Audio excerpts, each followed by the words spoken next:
Program Studi Teknik Metalurgi dan Material Fakultas Teknik Universitas Indonesia dimulai.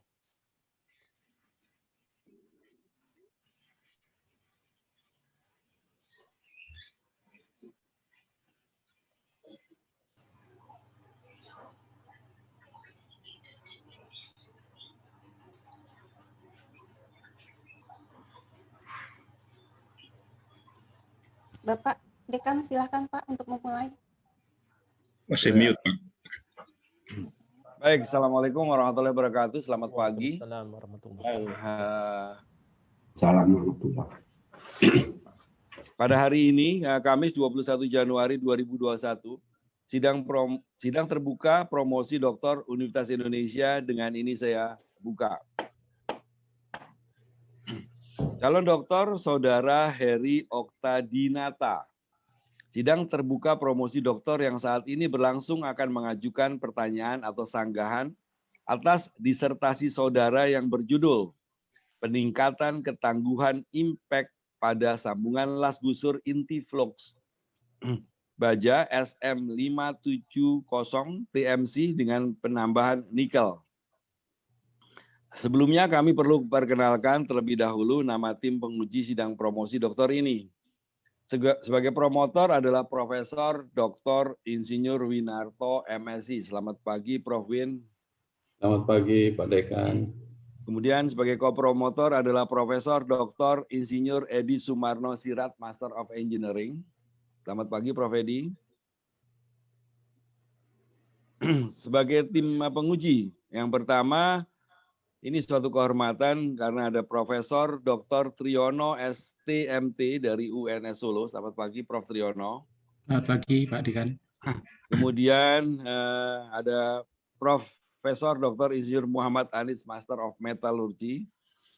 Selamat pagi Prof. Anis. Kemudian ada Prof. Dr. Insinyur Dedi Priyadi DEA. Profesor Dr. Aryo Sunar Baskoro STMT, Master of Engineering. Kemudian ada Profesor Dr. Insinyur Bambang Suharno. Selamat pagi Pak Dekan. Sidang promosi pada pagi hari ini dihadiri juga oleh Rektor Universitas Ahmad Yani, adalah Profesor Dr. Hikmahanto Juwana. Selamat pagi Prof. Hik. Dan juga jajaran pimpinan dari Unjani, karena saudara Heri Oktadinata ini adalah dari Universitas Ahmad Yani. Demikian dan selanjutnya saya persilakan Profesor Dr. Insinyur Winarto, Master of Science, selaku promotor untuk memulai ujian ini. Saya persilakan Prof. Win. Terima kasih Pak Dekan. Assalamualaikum warahmatullahi wabarakatuh. Waalaikumsalam. Alhamdulillah hari ini kita bisa rapat online dalam rangka ujian promosi Saudara Heri Oktadinata, Master of Teknik. Insinyur Heri Oktadinata ini adalah mahasiswa metalurgi dan material dari angkatan 2016, jadi sudah hampir 9 semester sampai saat ini. Beliau ingin menyampaikan hasil penelitiannya dalam bidang pengelasan atau welding untuk diuji di dalam sidang ujian ini, dan terima kasih atas kesediaannya para penguji dari luar, Profesor Triyono dari UNS, Profesor Dr. Muhammad Anis, dan Profesor Dedi Priyadi, serta Profesor Bambang Suharno, lalu dari Teknik Mesin, Profesor Aryo Sunar Baskoro yang telah bersedia menjadi penguji dalam sidang promosi ini. Sesuai dengan aturan, maka dalam ujian ini akan dipresentasikan hasil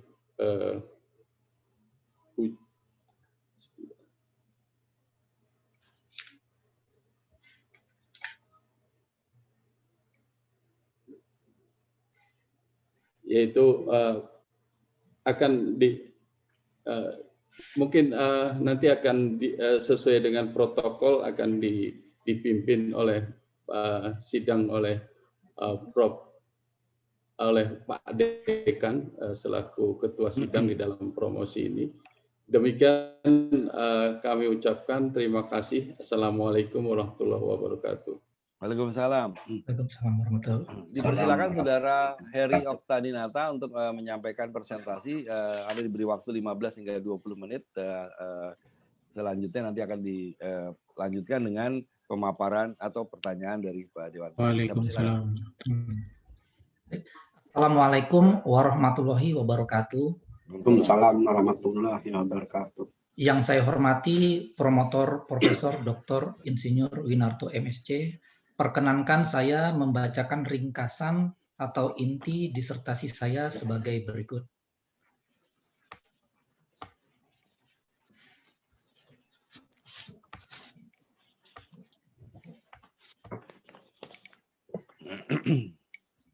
Disertasi ini berjudul Peningkatan Ketangguhan Impak pada Sambungan Las Busur Inti Flux Baja SM570 TMC dengan penambahan nikel. Penelitian ini menggunakan baja berkekuatan tinggi SM570 TMC yang sering digunakan untuk keperluan konstruksi yang membutuhkan kekuatan tinggi seperti halnya saat ini digunakan untuk jalan layang tol Jakarta Cikampek.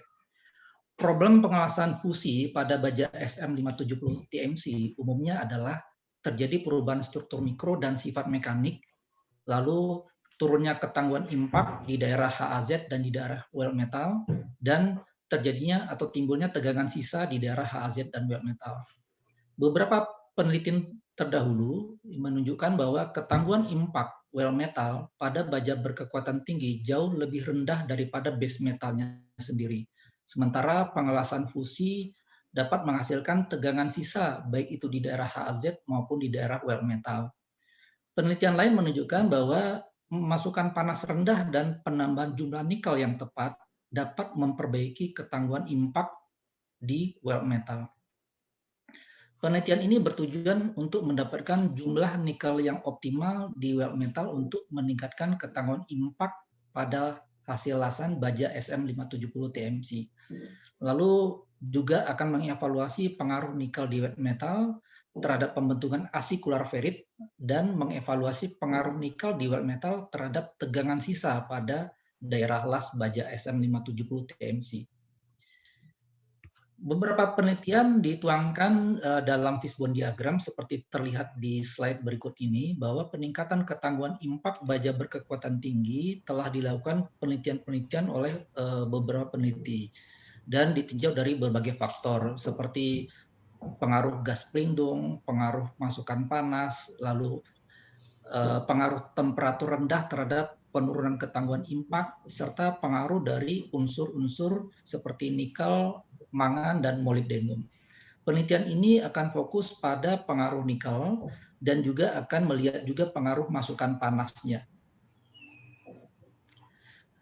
Faktor kebaruan atau state of the art dari penelitian ini adalah bahwa riset-riset tentang pengaruh nikel di wet metal terhadap ketangguhan impak memberikan hasil yang berbeda. Hingga saat ini belum ada kesepakatan umum berapa jumlah nikel yang tepat untuk mencapai ketangguhan impak yang optimal di daerah well metal.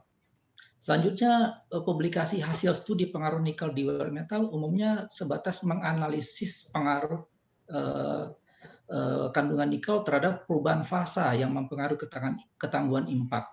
Sementara belum ada publikasi pengaruh nikel terhadap pertumbuhan asikular ferit di inklusi yang sebetulnya asikular ferit ini berperan penting dalam peningkatan ketangguhan impak.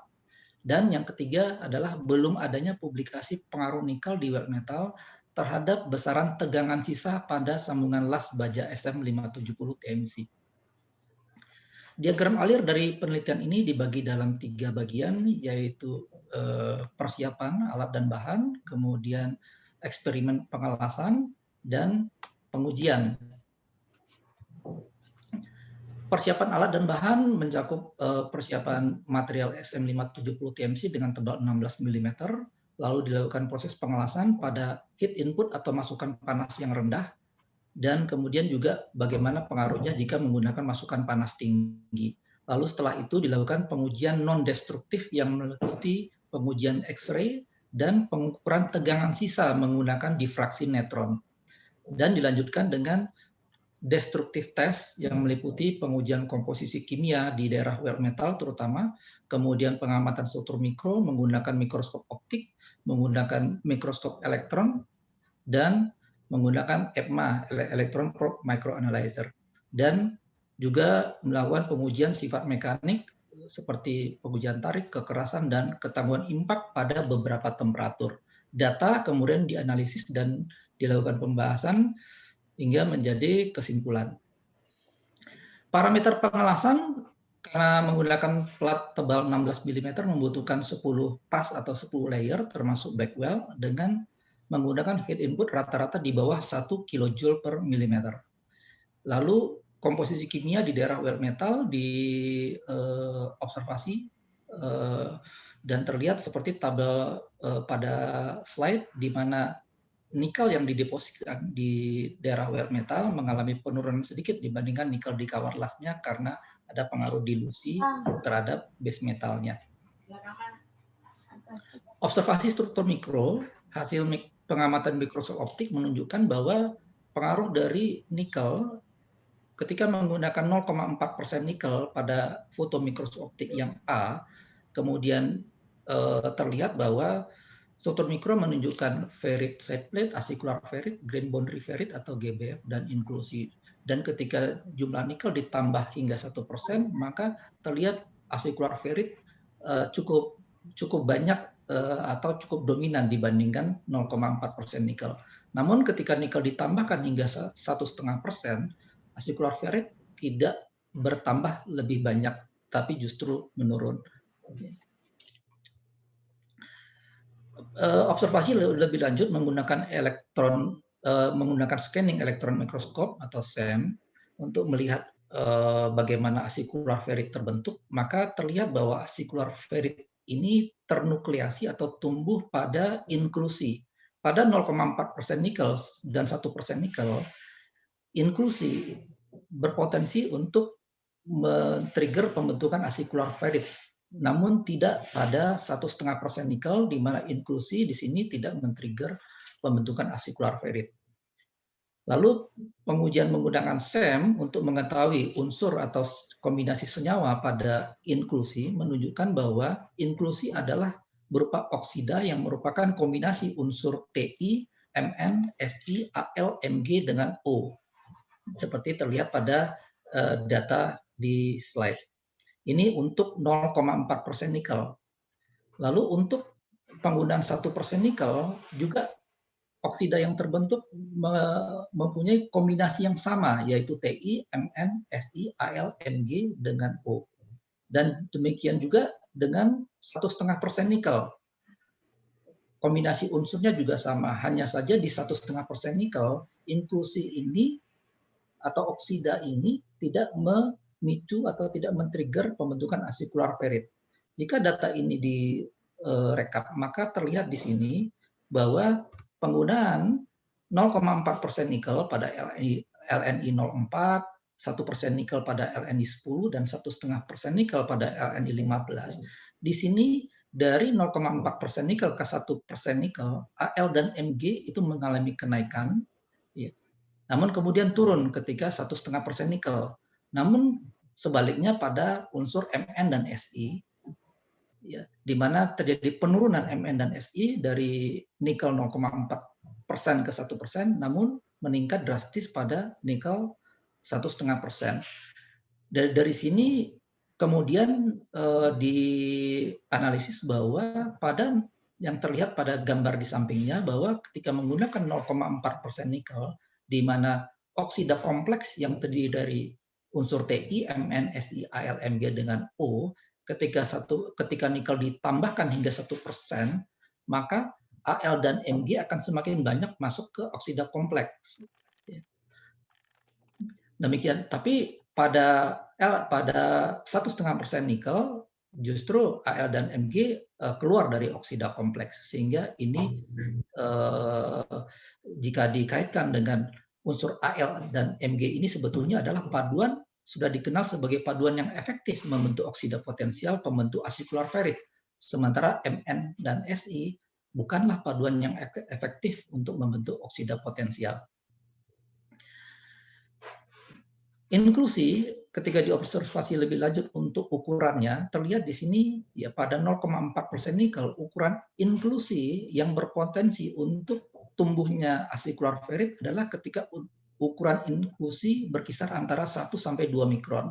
Karena terlihat di sini ketika ukuran inklusi kurang dari 1 mikron atau lebih dari 2 mikron, maka asikular ferit tidak terbentuk. Ini pada 0,4% nikel. Pada 1% nikel juga menunjukkan indikasi yang sama bahwa asikular ferit itu terbentuk ketika ukuran inklusinya adalah antara 1 sampai 2 mikron, namun pada ukuran inklusi yang lebih kecil tidak terbentuk asikular ferit. Dan yang 1,5% nikel, di sini terlihat bahwa tidak ada inklusi yang berukuran pada kisaran 1 sampai 2 mikron dan tidak terbentuk asikular ferit. Ini yang membuat ketika nikel melebihi dari 1%, maka ketangguhan turun karena asikular ferit tidak terbentuk atau kurang terbentuk. Untuk mengetahui distribusi nikel pada well metal, maka dilakukan pengujian menggunakan electron probe microanalyzer atau EMA, dan dari sini terlihat bahwa unsur nikel lebih terkonsentrasi di bagian tengah, ya, di mana di bagian tengah lasan mengalami laju pendinginan yang lebih lambat sehingga memberikan kesempatan nikel larut di dalam matriks ferit. Mapping analisis menunjukkan di sini penggunaan 1% nikel, mapping analisis pada beberapa atom Fe, Si, O, dan Ni pada daerah yang ditandai lingkaran ini menunjukkan adalah area di mana Fe rendah dan pada area itu O juga cukup tinggi, sehingga ini mengindikasikan bahwa pada matriks ferit di mana Fe keluar dari matriks ferit digantikan oleh oksida yang berupa oksida kompleks. Dan pada penggunaan nikel yang lebih tinggi 1,5% nikel, di sini lebih banyak lagi terlihat di mana Fe yang keluar dari matriks ferit itu diisi oleh oksida kompleks, sehingga di sini menghasilkan banyak oksida. Ketangguhan impak, kalau dilihat dari hasil pengujian ketangguhan impak, terlihat bahwa 1% nikel sangat superior dibandingkan 0,4% nikel maupun 1,5% nikel, terutama pada temperatur di bawah 0 derajat Celcius. Dan pengaruh masukan panas terlihat di sini pada gambar pada foto mikroskop optik, di mana penggunaan masukan panas yang lebih tinggi akan menyebabkan terjadinya pertumbuhan butir. Ukuran butir lebih besar, dan konsekuensinya terlihat di sini pada grafik ketangguhan impak bahwa dengan masukan panas yang lebih tinggi, ukuran butir semakin besar, ketangguhan impak semakin turun. Di sini di gambar sebelah kiri, gambar 426 dan gambar sebelah kanan 430, terlihat bahwa pada kandungan nikel yang rendah 0,4% nikel, ukuran butir ternyata sangat signifikan berpengaruh terhadap performa impak, di mana ukuran butir yang lebih besar akan menurunkan ketangguhan impak sangat signifikan. Sementara pada gambar di sampingnya, gambar 430, di mana menggunakan 1% nikel, meskipun terjadi pertumbuhan butir, namun ketangguhan impak tidak terlalu turun secara drastis seperti ketika menggunakan nikel yang lebih rendah.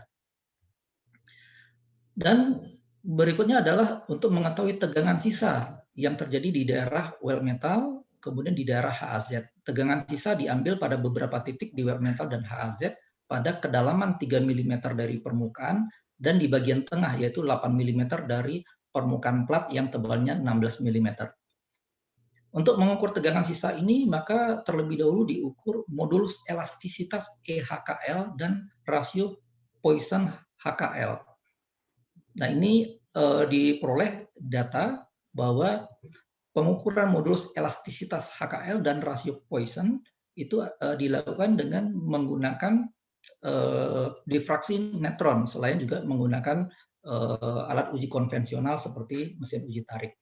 Dari sini kemudian spesimen uji sambil ditarik atau diberikan regangan dengan beban, maka lalu ditembakkan dengan netron sehingga membentuk sudut antara sinar datang dan sinar terdifraksi ya terhadap sumbu normal itu 52 derajat, lalu akan diperoleh data regangan yang dihasilkan. Dan ini pada posisi aksial. Kemudian untuk posisi transversal ya spesimen dirotasi ya supaya sinar datang dan sinar terdifraksi bisa mengukur regangan pada arah transversal. Nah, setelah diperoleh regangan transversal dan aksial, maka diperoleh data Poisson ratio. Dan ini adalah skema peralatan untuk pengukuran tegangan sisa dengan menggunakan difraksi neutron di batan, di reaktor nuklir batan. Tabel ini menunjukkan data hasil pengukuran regangan dari strain gauge yang ditempelkan ke spesimen uji serta data regangan HKL. Dari data regangan HKL arah aksial dan arah transversal, maka akan diperoleh Poisson ratio yang dicari.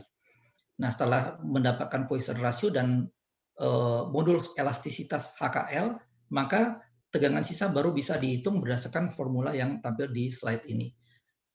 Gambar ini atau foto ini menunjukkan pengukuran tegangan sisa pada 3 arah, yaitu arah normal, arah transversal, dan arah longitudinal. Setelah diplot ke grafik, maka terlihat bahwa tegangan sisa pada kedalaman 3 mm ketika menggunakan nikel 1% dan 0,4% nikel menunjukkan bahwa tegangan sisa yang kritis adalah pada daerah well metal serta daerah HAZ.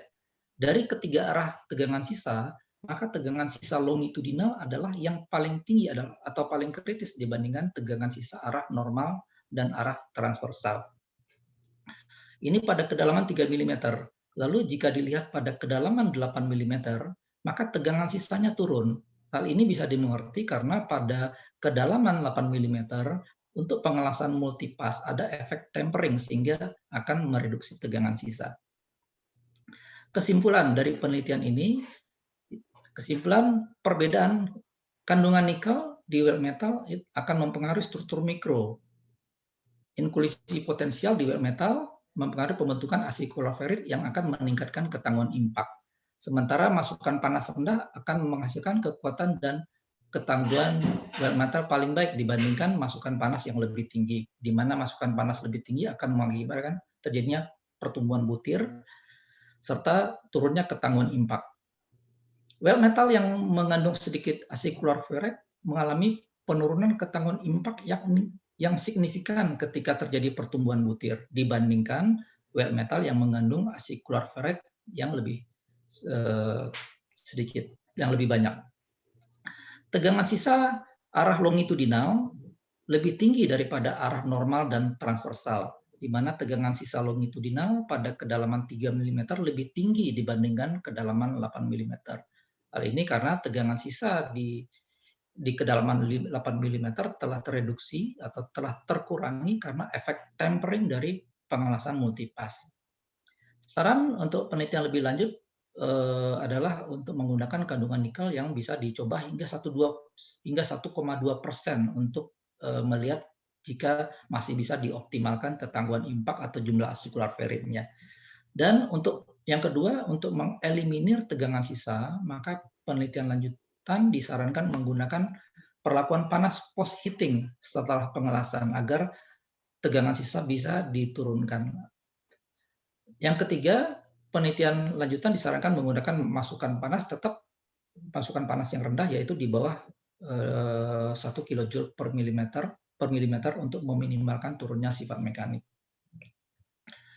Publikasi dari disertasi ini ada 9 publikasi. Dari 9 publikasi ini 8 publikasi sudah terpublish, sementara satu lagi paper sedang proses final review di jurnal IGTech.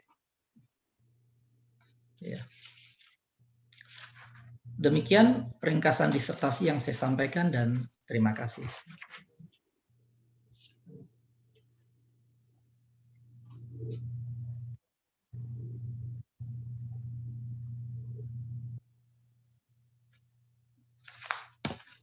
Pak Dekan masih mute ya, Pak. Baik, luar biasa saudara calon doktor Heri Oktadinata ini.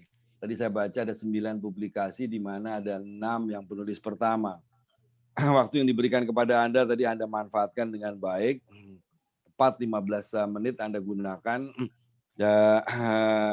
Pada ujian sidang promosi kali ini juga dihadiri oleh orang-orang besar. Tadi saya sudah katakan ada Profesor Hikmahanto, Pak Rektor.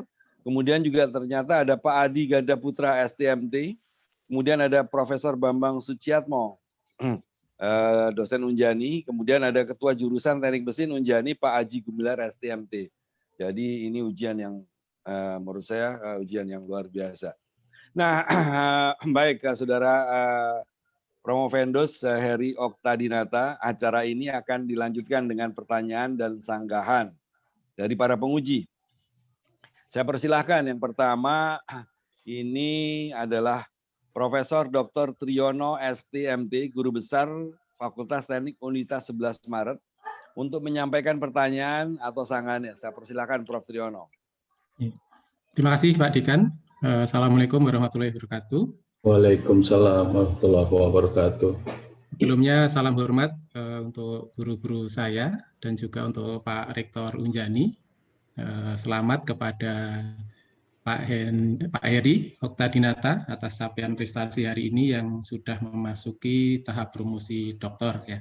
Sebentar lagi mungkin akan tersemat gelar doktor. Semoga menjadi gelar yang bermanfaat dan barokah ya Pak Heri ya. Itu. Unjani. Ya. Oke, komentar saya yang pertama, ini secara umum penelitian disertasinya bagus ya, kemudian novelty statement-nya juga sudah jelas. Kemudian metodologinya juga jelas, bisa diulang oleh orang lain. Kemudian hasilnya juga konsisten dan bisa diterima secara ilmiah dan juga peer review. Terbukti ada 9 publikasi ilmiah yang sudah terbit ya. Namun mungkin perlu beberapa hal yang perlu saya konfirmasi. Ini mungkin saya urut dari paling yang goib dulu ya Pak Eri ya, itu tegangan sisa. Gitu. Ya, karena kalau struktur mikro dan lain-lain kan kelihatan ya, bisa kita lihat dengan mata, tetapi kalau tegangan sisa ini kan pembuktiannya ini berapa dan sebagainya, kita perlu berpikir lagi gitu ya. Oke, jadi kalau dilihat dari kerangka berpikirnya kan ditambah nikel nanti akan menambah asikular ferit ya. Kemudian tuduhan tadi kan terbentuknya inklusi ya itu. Kemudian ada juga berpengaruh terhadap tegangan sisa gitu. Nah, sebelum masuk ke tegangan sisa, mungkin saya pengen konfirmasi dulu untuk pengujian tegangan sisanya. Itu monokromatornya pakai apa Pak Heri? Single kristal. Yang single kristal. Unsurnya? SI. SI ya. Oke. Kemudian lambdanya sudah bisa terdeteksi dari awal nggih. Iya. Bisa di. Okay. Ya. Kemudian untuk D0-nya ngambilnya di mana D0-nya? Stress free-nya mengambil pada daerah yang bebas dari pengaruh panas ketika pengelasan. Jadi titik terjauh dari bagian dari base metal itu sendiri. Jadi asrold ya. Jadi diambil di daerah pengelasan, tetapi titik terjauh dari sumber panasnya, sesuai dengan titik terjauh yang bisa dijangkau oleh lengannya alat difraksi neutron. Ya, tapi sebenarnya itu kan di situ juga tidak bebas tegangan sisa juga ya, karena betul. dia kan asrol ya. Asrol itu artinya ya sudah ada tegangan sisa sebelumnya kan gitu. Berarti kan relatif terhadap tegangan sisanya relatif terhadap bismetal gitu ya ukurannya gitu, karena D0-nya diambil dari situ. Ya. Oke, kemudian dengan adanya tegangan sisa, kemudian dihubungkan dengan tujuannya yaitu untuk meningkatkan ketangguhan ya. Kira-kira gimana Pak Heri? Ada komentar yang kaitannya dengan tegangan sisa? Baik, yang saya hormati Profesor Dr. Triyono STMT, perkenankan saya untuk menjawab pertanyaan atau sanggahan yang Bapak ajukan terkait dengan pengaruh tegangan sisa dan kaitannya dengan ketangguhan impak ya, di mana tegangan sisa tadi sudah disampaikan ini tidak terlihat ya tapi itu ada sehingga sangat berbahaya, dan ini juga akan dapat menurunkan ketangguhan impaknya. Jika apalagi jika tegangan sisa ini kemudian konstruksi yang dipakai itu digunakan untuk konstruksi dengan beban dinamis, sehingga tegangan sisa bisa kemudian memicu retak. Tegangan sisa di sini karena kaitannya saya lebih fokus terhadap pengaruh nikelnya, ya, terhadap kaitannya nikel. Ternyata dengan bertambahnya nikel akan turut meningkatkan tegangan sisa. Hal ini bisa dimengerti karena nikel yang larut dalam matrik ferrit, ya, melalui mekanisme solid solution strengthening, ya, akan meningkatkan kekerasan, ya, sehingga itu juga akan mempengaruhi tegangan sisa yang dihasilkan. Jadi kaitannya tadi adalah dengan nikelnya. Jadi meningkatkan tegangan sisa ya Pak Heri ya, karena ada solid solution strengthening tadi ya. Iya, Betul ya. nikel ada risiko terjadi peningkatan tegangan sisa dengan penambahan nikel. Tapi kemudian kalau dihubungkan dengan ketangguhan yang diuji oleh Pak Heri, itu sepertinya seperti apa namanya, malah berbalik gitu ya. Betul. Betul ya. Betul. Nah, itu gimana penjelasannya? Ya, jadi ini terlihat bahwa peningkatan nikel kalau kita meninjau dari hardenability atau dari karbon ekivalen begitu. Jadi peningkatan nikel tentu akan berkontribusi terhadap kenaikan nilai karbon ekivalen. Itu artinya akan terjadi peningkatan kekerasan, ya, dan akan meningkatkan tegangan sisa. Namun terlihat bahwa ternyata ada batas tertentu, yaitu 1% nikel, di mana peningkatan kekerasan itu tidak menurunkan ketangguhan impak. Jadi ada satu batas tertentu ketika nikel itu ditambahkan sampai dengan 1% nikel, peningkatan kekerasan itu tidak menurunkan ketangguhan impak. Dan ini berbeda dengan yang biasa kita ketahui bahwa ketika kekerasan meningkat, ketangguhan impak, kekerasan meningkat, ketangguhan impak akan lebih rendah. Jadi nilai optimalnya diperoleh pada 1% nikel. Tapi pada 1% tadi tegangan sisanya juga cukup tinggi ya di well metal itu positif ya, tarik positif. ya. Kemudian di hasnya juga positif dan lebih tinggi juga ya sepertinya ya. Pada 1% nikel tegangan sisa di well metal paling tinggi, tetapi pada nikel yang lebih rendah ya tegangan sisa lebih tinggi ada di daerah HAZ, di mana well metal dan HAZ ini adalah sama-sama daerah yang mengalami pendinginan cepat. Ya, oke. Kemudian tegangan sisa itu kan tegangan ya, artinya dia vektor ya. Kan Pak Heri ngukur arah normal, berarti arah tebal ya. 3 arah. Transversal arah lebar ya. Kemudian untuk longitudinal itu berarti searah dengan sumbulas ya. Oke. Jadi pada satu titik itu artinya dia mempunyai arah yang sekian ya. Jadi ke arah tebal sekian, ke arah ini sekian, ke arah ini sekian. Kan ini 3 dimensi ya. Kemudian kalau ini dihubungkan dengan arah datangnya gaya impact gitu, kira-kira bisa nggak Pak Heri di apa namanya dicari korelasi antara tegangan sisa dengan kan nanti ada resultannya kan, berarti ya resultan tegangan ke arah mana, kemudian datangnya gaya impact gitu dari mana gitu. Kira-kira bisa nggak di arah gitu seperti itu?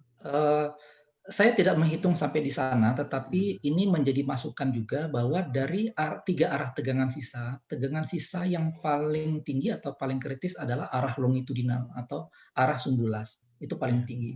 Artinya jika beban itu searah dengan sumbulas, itu akan lebih beresiko terhadap terjadinya crack atau retak dibandingkan bebannya pada arah normal atau pada arah transversal. Jadi ini untuk kedepannya bisa juga misalnya dipertimbangkan dalam pengaturan posisi bebannya supaya beban arah longitudinal lebih dikurangi atau posisi konstruksinya sehingga bebannya karena arah longitudinal itu paling kritis itu mungkin bisa diarahkan bebannya itu di arah yang lain jika itu memungkinkan.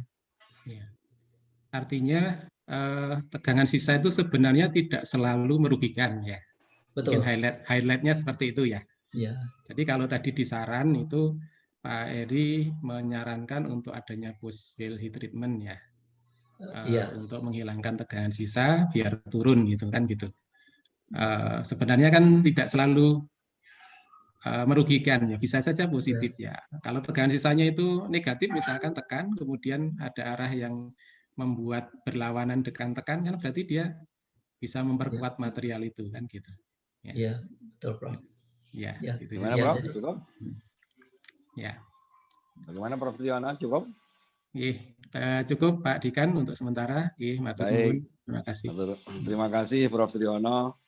Selanjutnya saya persilakan penguji berikutnya. Profesor Dr. Aryo Sunarbaskoro, ST, MT, Master of Engineering, Guru Besar Tetap Fakultas Teknik Universitas Indonesia, untuk menyampaikan pertanyaan atau sanggahannya. Saya persilakan Prof. Aryo. Terima kasih Ketua Sidang, Pak Dekan. Assalamualaikum warahmatullahi wabarakatuh. Waalaikumsalam warahmatullahi wabarakatuh. Ya, selamat pagi semuanya. Pertama saya mengucapkan selamat kepada Pak Heri Oktadinata ya, sudah sampai pada tahap ini ya, pada sedang promosi, dan juga kepada seluruh rekan-rekan dan Pak Rektor dari Unjani, Prof. Fik, dan teman-teman semuanya. Terima kasih ya atas presentasinya. Pada penelitian yang sudah dilakukan oleh Pak Heri, di mana penelitian ini dengan menggunakan filler yang dihasilkan adalah menghasilkan ketangguhan impact yang baik, di mana ukuran butir dipengaruhi oleh ukuran butir, komposisi kimia, kemudian juga yang cukup menarik di sini adalah pembentukan asikular ferrit, di mana dia juga ditentukan oleh ukuran dari asikular ferrit itu sendiri ya, dan dihasilkan oleh inklusi. Nah, dari penelitian yang Pak Heri sampaikan, di situ ada mekanisme di mana asikular ferrit yang tinggi dan juga struktur weld metal yang halus itu akan bisa meningkatkan impact ya. Dan ada di sini sebutnya mekanisme interlocking. Nah, mungkin Pak Heri bisa menjelaskan bagaimana mekanisme interlocking itu bisa terjadi, dan juga yang pertama, yang kedua, bagaimana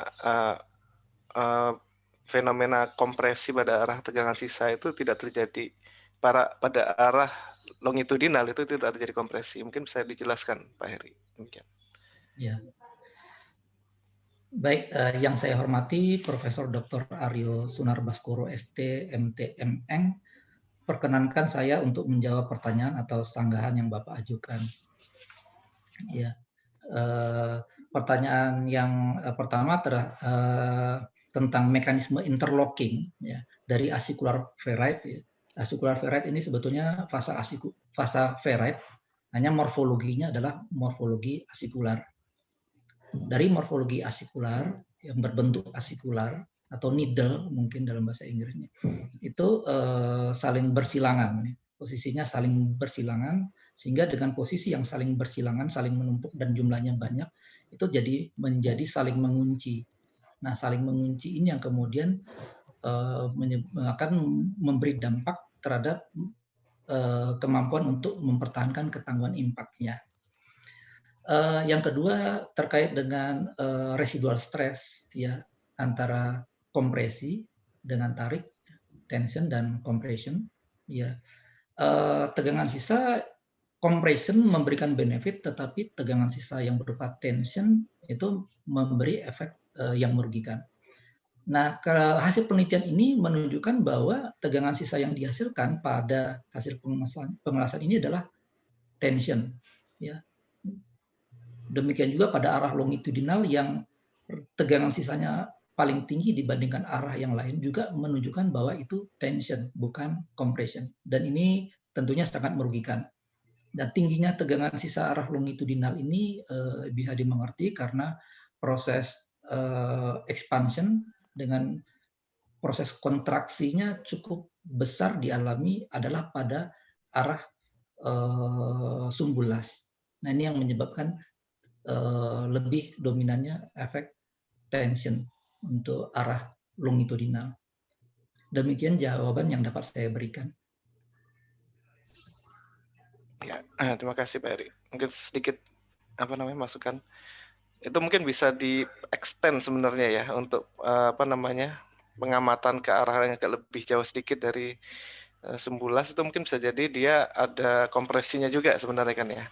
Iya. Sesuai dengan teori ya yang pernah kita ketahui. Iya. Mana Prof. Haryo? Oke. Baik, terima kasih. Itu saja mungkin Pak Dekan. Terima kasih Prof. Haryo. Berikutnya saya persilahkan Rektor UI periode 2014-2019, Profesor Dr. Insinyur Muhammad Anis, Master of Metallurgy, Guru Besar Tetap Fakultas Teknik Universitas Indonesia untuk menyampaikan pertanyaan atau sanggahannya. Saya persilakan Prof. Anis. Ya, terima kasih Pak Dekan selaku Ketua Sidang. Assalamualaikum warahmatullahi wabarakatuh. Selamat pagi, salam sejahtera buat kita semua. Pak Rektor Unjani, Prof. Hikmahanto yang saya hormati, promotor dan tentu para peserta sidang ini. Saya ingin melihat Anda punya komposisi kimia dari material yang diteliti. Bisa ditampilkan. Iya.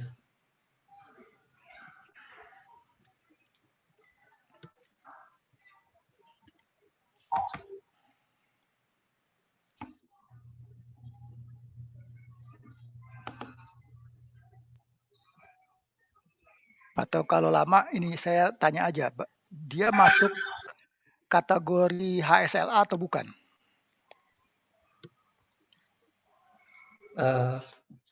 Ya, yang saya hormati Profesor Dr. Insinyur Muhammad Anis. Perkenankan saya untuk menjawab pertanyaan atau sanggahan yang Bapak ajukan. Untuk baja SM570 TMC ini masuk dalam kategori HSLA. Oke. Berarti dia punya unsur vanadium, niobium, dan titanium. Betul ya? Iya, betul. Oke. Nah, bagaimana peran dari ketiga unsur itu di dalam meningkatkan kekuatannya dari baja HSLA ini atau SM570 ini?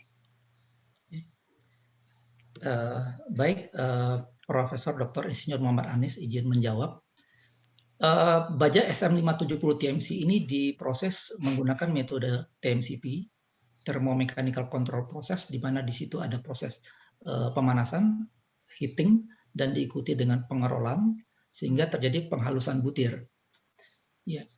Dan dilakukan pendinginan secara cepat. Ya. Jadi ada proses Terus, heating. kadar karbonnya berapa ya? Sangat rendah, sekitar 0,15%. Tidak memungkinkan dia terbentuk precipitate di situ? Dengan kadar karbon yang sangat rendah, ada kemungkinan terbentuk precipitate. Oke, ya. Karena memang salah satu itu betul kontrol dari grain size, betul ya. Mekanisme penguatannya karena grain size-nya tadi halus, itu dia berperan, terus juga membuat precipitate yang memang itu perlu pakai transmission electron microscope karena dia sangat di subgrain adanya ya. Nah, kemudian saya ingin tahu peran nikel. Kalau nikel di mana perannya? Ya. Kalau tadi kan titanium, vanadium, sama niobium ya, itu clear ya. Ya. Itu udah banyak yang meneliti tentang itu. Sekarang saya tanya peran nikelnya di mana dalam meningkatkan kekuatan? Baik, terima kasih Profesor Dr. Insinyur Muhammad Anis. Peran nikel adalah penstabil austenite.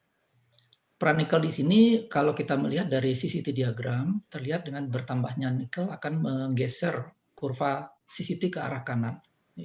Dengan demikian maka dengan bertambahnya nikel, maka temperatur transisi dari austenite ke ferrit akan bisa ikut turun. Ya, itu betul. Maksud saya nikelnya itu di mana akhirnya setelah dia berhasil memberikan karakteristik dari CCT diagramnya, si nikelnya itu di dalam struktur mikro akhirnya tuh di mana dia adanya? Nikel larut dalam matrik ferrit karena nikel tidak akan bentuk precipitate. Betul. Nah, saya ingin menguatkan di situ ya. Berarti nikel itu solid solution strengthening mechanism yang ditimbulkan. Anda setuju dengan itu? Iya, betul. Nah, oleh karena itu, saya bisa memberikan tambahan bahwa kenapa lebih dari 1% itu dia menurun. Betul ya? Iya. Nah, itu Anda sudah pelajari belum kelarutan maksimal nikel di dalam ferrit? Iya. Ya, terlihat bahwa nikel di dalam ferrit ada satu batas tertentu yang jika itu lebih tinggi dari batas tertentu, maka nikel yang larut dalam matrik ferrit ya, terlihat di sini akan menggeser karena ukuran atom Ni dan Mn itu tidak terlalu beda jauh, sehingga Ni akan mensubstitusi posisi Mn, sehingga akan banyak Mn yang keluar dari matrik ferrit. Mn yang keluar dari matrik ferrit ini kemudian karena oksida kompleksnya adalah titanium oxide.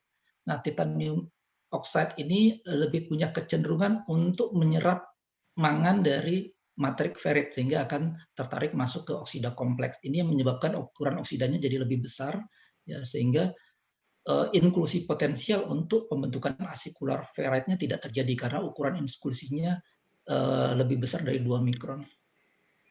Oke.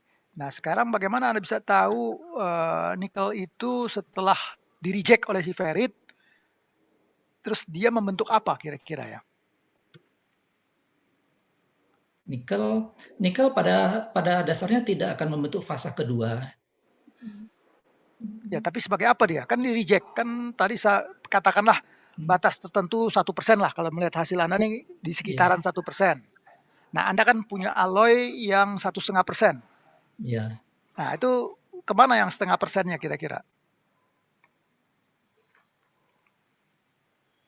Yang 0,5% kalau dari pembahasan yang saya coba analisis, nikel itu akan terserap sebetulnya dengan mekanisme solid solution strengthening di matrik ferrit.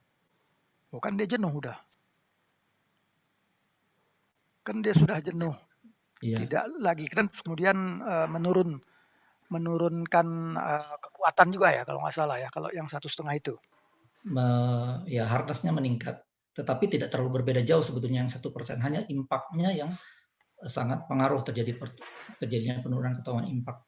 Ya, tadi Anda bagus menjelaskan bahwa itu pengaruhnya terhadap ukuran si inklusinya tadi. Ya, tapi yang saya masih belum yakin yang Anda mengatakan bahwa ada keterbatasan nikel 1%, lebih dari 1% dia akan menurunkan. Nah, kemana dia itu sebetulnya, itu yang saya penasaran sih sebenarnya. Tapi nggak apa-apa, itu sesuatu yang menarik untuk difokuskan lagi ke depannya. Saya rasa cukup ya. Oke. Baik, Terima kasih. Terima kasih Prof. Anies. Prof. Bambang ada ya, Prof. Bambang ya, Prof. Bambang Suharno ya. Saya persilakan Prof. Bambang Suharno, Guru Besar Tetap Fakultas Teknik Universitas Indonesia untuk mengajukan pertanyaan dan sanggahan. Saya persilakan Prof. Bambang. Baik, makasih Pak Dekan selaku Ketua Sidang. Pertama, saya ingin ucapkan juga selamat buat Promovendus Heri Oktadinata. Akhirnya Anda sampai ke titik ini. Saya sering lihat Anda dengan tekun menunggu Prof Win, menunggu giliran untuk konsultasi. Tidak heran kalau Anda bisa juga menghasilkan publikasi yang cukup banyak. Jadi sekali lagi selamat buat Anda dan tim promotor maupun co-promotornya. Pak Ketua Sidang, sesungguhnya saya menyiapkan alternatif 4 pertanyaan teknis dan 1 pertanyaan non-teknis, tapi saya pilih 2 saja. Dan saya tertarik dengan melanjutkan apa yang sudah tadi ditanyakan oleh Prof. Anies, begitu ya. Jadi, saudara calon dokter, kalau kita lihat base metalnya dengan fillernya, begitu ya. Tadi Anda sudah jelaskan, di base metal itu adalah HSLA, di mana karbonnya cukup tinggi, 0,15. Kemudian ada vanadium, niobium, titanium yang menjadi bagian dari salah satu penguat dari baja HSLA. Sementara fillernya saya lihat begitu ya, Anda melakukan karbonnya jauh rendah, hanya 0,02, berbeda dengan base metal 0,15 ya. Lalu kemudian saya lihat di fillernya pun tidak ada carbide forerunner seperti vanadium, niobium, titanium. Tapi Anda menambahkan nikel. Nah, dalam konteks ini saya ingin bertanya, sebetulnya mana yang lebih kuat ya karbon dan carbide former tadi terhadap nikel yang Anda masukkan dalam konteks ketangguhan? Itu yang pertanyaan, yang teknis. Pertanyaan yang kedua, non teknis. Saya ingin tahu, karena Anda di bidang pengelasan, apa kontribusi hasil riset Anda ini terhadap dunia pengelasan? Lalu kemudian, sebagai dosen, barangkali Anda tidak berhenti sampai sini, saya ingin tahu strategi Anda untuk terus melakukan penelitian ini sampai betul-betul diimplementasikan. Itu saja Pak Dekan, terima kasih. Ya, makasih. Sabar, silakan. Ya, yang saya hormati Profesor Dr. Ing Insinyur Bambang Suwarno, perkenankan saya untuk menjawab pertanyaan atau sanggahan yang Bapak ajukan. Ya, terkait dengan nikel dan unsur lainnya, untuk Kawarlas memang umumnya kadar karbon memang sangat-sangat kecil sekali, yaitu 0,02, 0,05 gitu. Karena sebetulnya pada daerah dilusi atau di daerah pencampuran, di daerah Kampulas, akan bertambah lagi dengan karbon yang berasal dari base metalnya. Lalu tadi terkait bagaimana hubungan antara unsur-unsur ini seperti nikel, kemudian paduan microalloying seperti krom, vanadium dan sebagainya terhadap ketangguhan. Nah, sebetulnya bisa dikaitkan dengan karbon ekivalen atau CE. Karbon ekivalen itu sebetulnya indikator untuk melihat apakah kemampulasannya makin lebih bagus atau lebih rendah, atau kemampu kerasannya lebih tinggi atau lebih rendah. Karbon ekivalen ini kalau di dalam formulanya adalah persentase karbon ditambah persentase mangan dibagi 6, artinya karbon tidak dibagi dengan bilangan lain, lalu persentase kromium, molybdenum, vanadium dibagi 5, ditambah persentase nikel plus Cu dibagi 15. Nah, di sini karena karbon itu tidak dibagi dengan faktor yang lain, artinya karbon ini lebih dominan menjadi faktor yang akan meningkatkan nilai karbon ekivalen dibandingkan unsur paduan lainnya. Dengan meningkatnya karbon ekivalen, maka kemampu kerasannya juga akan semakin meningkat, dan semakin meningkatnya kemampu kerasannya atau hardenability-nya, maka ketangguhannya juga akan turun. Lalu yang pertanyaan kedua, bagaimana kontribusi dari penelitian ini terhadap dunia industri atau sektor pengelasan, adalah dengan hasil penelitian ini, maka ini akan menjadi masukan yang sangat baik bagaimana pengelasan baja berkekuatan tinggi yang sebetulnya sangat concern untuk ketangguhan impact karena beban yang harus dihadapi. Maka sangat penting untuk mengetahui bagaimana ketangguhan impact di wealth metal ini dimaksimalkan, karena ketangguhan impact di wealth metal ini umumnya jauh lebih rendah dibandingkan ketangguhan impact di base metalnya, sehingga ini harus diperbaiki. Lalu yang kedua, tegangan sisa. Tegangan sisa juga membuktikan bahwa ada pengaruh antara komposisi kimia di wealth metal dengan tegangan sisa yang dihasilkan. Itu yang pertama. Kemudian yang kedua, juga diketahui bahwa tegangan sisa yang paling kritis sebetulnya adalah yang lebih dekat ke daerah surface atau permukaan dibandingkan bagian yang lebih bawah. Nah, dengan mengetahui ini, maka dalam proses pengelasan di sektor industri ini bisa menjadi masukan bagaimana tegangan sisa yang kritis yang di daerah dekat dengan permukaan di wealth metal dan di HAZ ini bisa diminimalkan atau direduksi. Ya, demikian jawaban yang saya dapat berikan. Terima kasih. Gimana Prof. Bambang? Satu lagi, itu strategi Anda ke depan, apakah Anda terus ingin menggelut dunia riset ini, gitu ya? Ya, lupa saya satu lagi.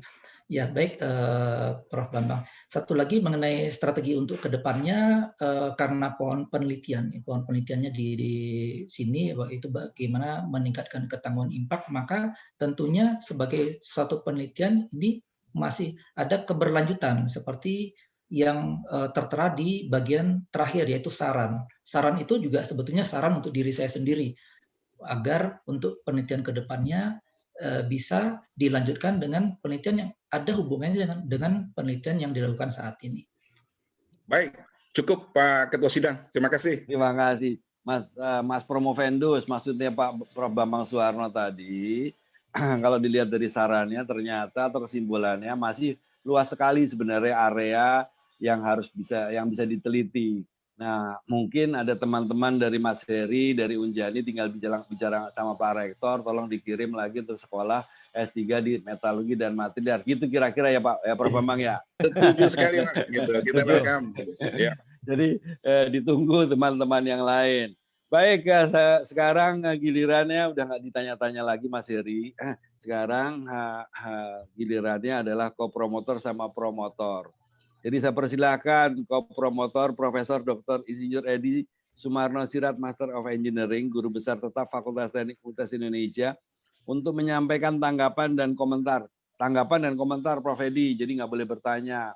Kalau bertanya berarti bimbingan lagi. Sekarang bukan eranya bimbingan. Saya persilakan Prof. Edi. Prof. Edi. Prof. Edi di mana Prof. Edi? Oh, saya moodnya belum muncul. Oke. Baik, terima kasih banyak Pak Dekan. Assalamualaikum warahmatullahi wabarakatuh. Waalaikumsalam warahmatullahi wabarakatuh. Memang area ini cukup luas sekali. Saya setuju dengan Pak Bambang Soeharno. Ya, Pak Dekan, luas sekali ya. Karena dari hasil penelitiannya hari ini kita mendapatkan banyak hal yang masih menjadi area-area yang kelabu yang baru kita teliti lagi ya. Ya banyak sekali ya. Tapi idenya juga bagus, tapi saya tadi melihat belum ada pertanyaan yang mengacu kepada bagaimana pengukuran tegangan sisa dengan menggunakan neutron. Itu tidak ada pertanyaan, itu saya nggak usah. Itu agak menarik itu. Ya sampai sekarang pengukuran tegangan sisa itu dengan sinar neutron itu jadi problem gitu sampai sekarang. Ya. Kemudian saya memberikan tanggapan pertama masalah residual stress tadi. Betul, memang hasil penelitian ini kampung Lasem memang menghasilkan tension residual stress ya Pak Arya. Memang problem buat kita itu ya. Yang kita harapkan menjadi kompresif, tapi tidak memungkinkan. Tadi dapat tension kompresif.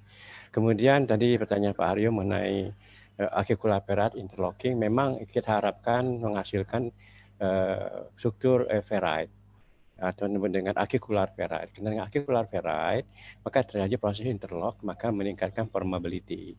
Maka oleh sebab itu, waktu dia ujikan dengan impact test, maka nilai impact testnya tinggi, ya, maka ductility-nya kuat sekali. Memang di area high strength low-loss steel, memang kita harapkan di samping weldability-nya baik, tapi formability-nya juga harus bagus. Itu yang kita harapkan. Kemudian tadi pertanyaan Profesor Anes cukup bagus sekali mengenai apakah ini termasuk SLA atau bukan, tapi dijawab oleh Pak Arin termasuk SLA. Memang baja ini kalau saya lihat dengan kekuatannya sekitar 700 ya.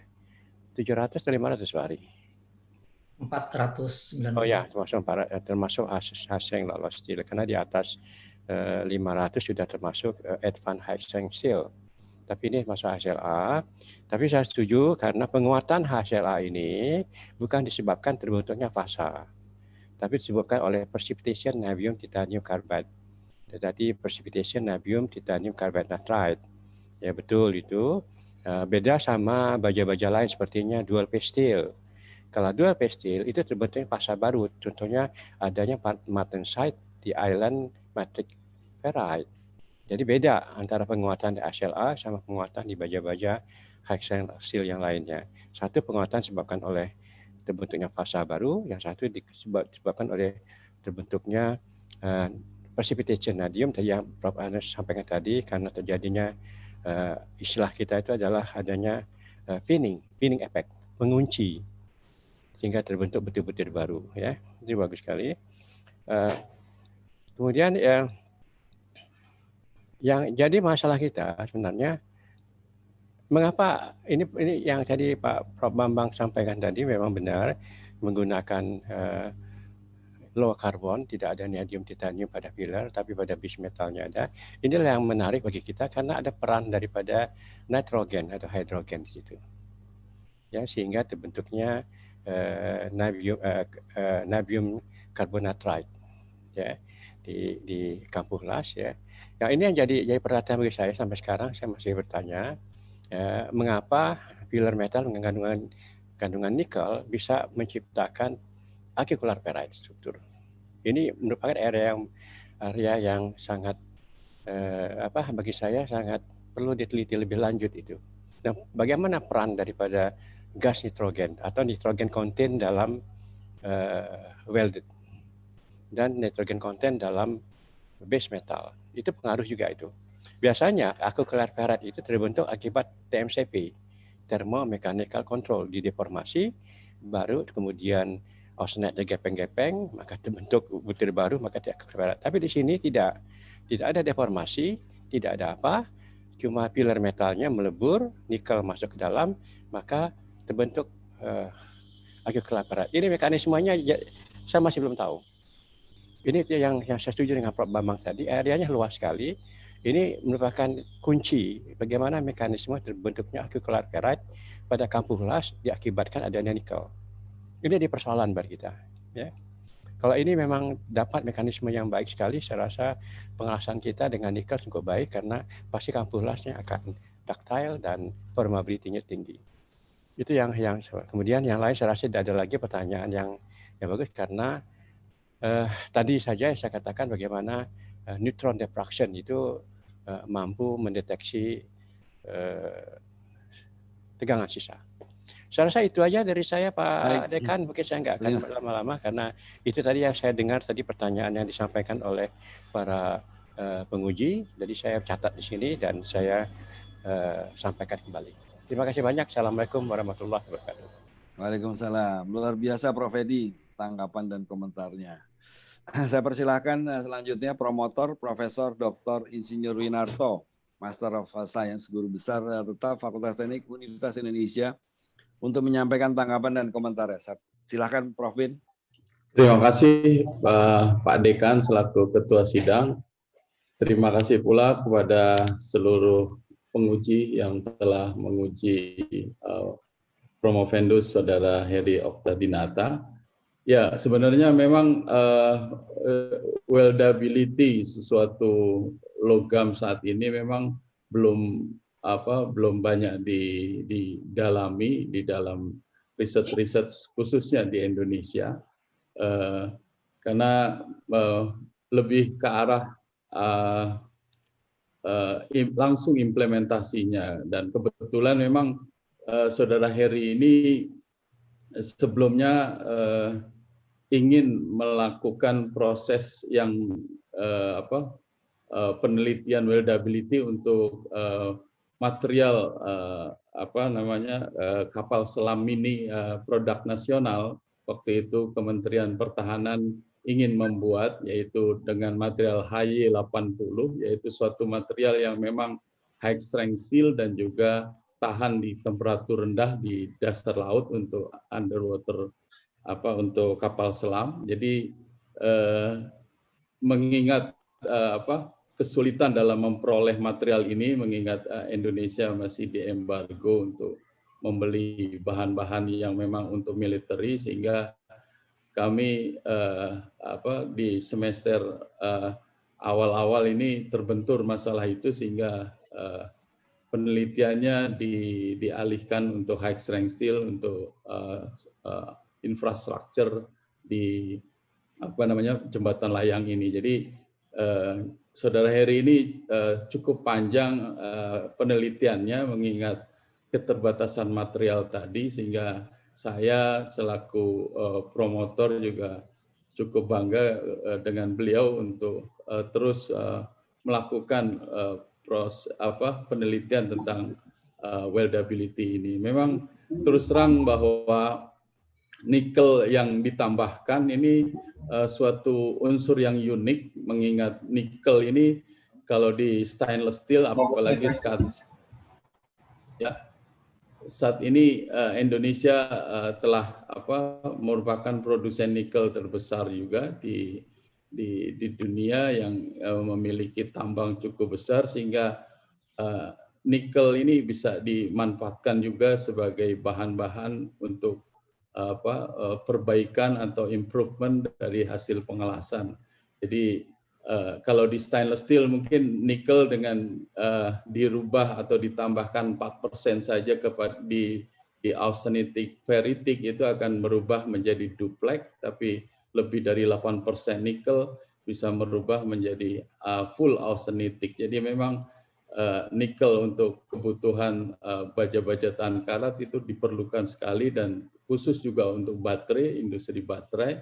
Tetapi kami di pengelasan memang nikel ini sangat unik, sehingga penambahan nikel ini bisa memperbaiki daripada ketangguhan, khususnya di dalam pengelasan ini ada 3 daerah yang memang kritis, yaitu khusus di daerah welded metal, selalu jatuh kekuatannya khusus untuk high strength steel yang diteliti oleh Saudara Heri ini bisa di-improve atau diperbaiki dengan adanya penambahan nikel yang hanya sekitar 1%. Nah, mudah-mudahan memang penelitian ini terus berlanjut, dan pertanyaan-pertanyaan dari para peneliti nantinya mungkin sebagai masukan untuk saya untuk penelitian lebih jauh lagi. Sekali lagi terima kasih Pak Dekan, dan Assalamualaikum warahmatullahi wabarakatuh. Waalaikumsalam. Terima kasih Prof. Winarto. Bapak dan Ibu, saudara promovendus, ujian telah berakhir. Izinkanlah kami mengadakan sidang tertutup untuk melakukan penilaian. Dan sidang kami skors 15 menit. Calon doktor Saudara Heri Oktadinata dan tamu undangan dipersilakan untuk menunggu, dan izinkanlah kami mengadakan sidang tertutup di breakout room sesuai dengan waktu yang telah ditentukan. Ketua Sidang Promosi Doktor Fakultas Teknik Universitas Indonesia beserta tim penguji meninggalkan ruang sidang terbuka menuju ruang sidang tertutup. Hadirin diminta tetap berada di ruang sidang terbuka ini.